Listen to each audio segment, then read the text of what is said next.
1958 June 29. ആ ദിവസത്തിന് ഒരു പ്രത്യേകതയുണ്ട്.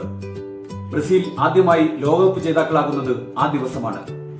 സ്വീഡനെ തോൽപ്പിച്ചായിരുന്നു അന്ന് ബ്രസീലിന്റെ ആദ്യ കപ്പ് നേട്ടം. പെലെ എന്ന താരോദയത്തിന് സാക്ഷ്യം വഹിച്ച ലോകകപ്പായിരുന്നു ആ ലോകകപ്പ്. അത്തരമൊരു ജൂൺ 29 ബ്രസീലിനെ സംബന്ധിച്ച് ഏറ്റവും നിർണായകമായ ഒരു മത്സരം. പ്രീ ക്വാർട്ടറിലേക്കുള്ള വാതിൽ തുറക്കണമെങ്കിൽ ജപ്പാനെ തോൽപ്പിക്കണം. വിജയം മാത്രമായിരുന്നു ബ്രസീലിന് മുന്നിൽ ലക്ഷ്യം. ആഞ്ചലോട്ടിയുടെ കുട്ടികൾ അതിനായി പരിശ്രമിച്ചുകൊണ്ടേയിരുന്നു. എന്നാൽ ജപ്പാന്റെ പ്രതിരോധത്തിൽ തട്ടിയും ഗോളിയിൽ തട്ടിയും അത് പലതും ലക്ഷ്യം കണ്ടില്ല.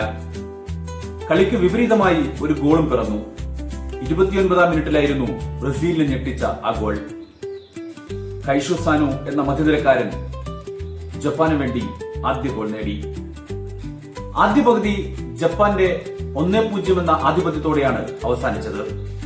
രണ്ടാം പകുതിയിൽ കളി തിരികെ പിടിക്കാൻ തന്ത്രങ്ങൾ മെനഞ്ഞു കോച്ച് ആഞ്ചലോട്ടി. രണ്ടാം പകുതിയുടെ തുടക്കത്തിൽ തന്നെ എൻട്രിക്ക് കളത്തിലിറങ്ങി. ജപ്പാൻ ഗോൾ മുഖത്ത് നിരന്തരം അറ്റാക്കിംഗ് ആയിരുന്നു ബ്രസീലിന്റെ ലക്ഷ്യം. ആ ലക്ഷ്യം 56-ാം മിനിറ്റിൽ ഫലം കണ്ടു. കാസ്പറയുടെ മനോഹരമായൊരു ഹെഡർ ജപ്പാൻ പ്രതിരോധത്തെയും ഗോളിയെയും കീറിമുറിച്ച് വലയിലേക്ക് പതിച്ചു. ബ്രസീലിന് സമനില. എന്നിട്ടും ബ്രസീൽ അടങ്ങിയില്ല. വിജയം മാത്രമായിരുന്നു അവരുടെ ലക്ഷ്യം. നിരന്തരം പരിശ്രമിച്ചു. കളി അവസാനിക്കാൻ മിനിറ്റുകൾ മാത്രം ബാക്കി നിൽക്കെ ബ്രസീൽ ആഗ്രഹിച്ച ഗോൾ പിറന്നു. പകരക്കാരനായി എത്തിയ മാർട്ടിനെല്ലിയായിരുന്നു ബ്രസീലിന്റെ വിജയ ഗോൾ സ്കോർ ചെയ്തത്. ഗാലറിയിൽ എങ്ങും സാമ്പാതാളം നൃത്തം ചവിട്ടി. മഞ്ഞപ്പടയുടെ ഉയർത്തെഴുന്നേൽപ്പ്.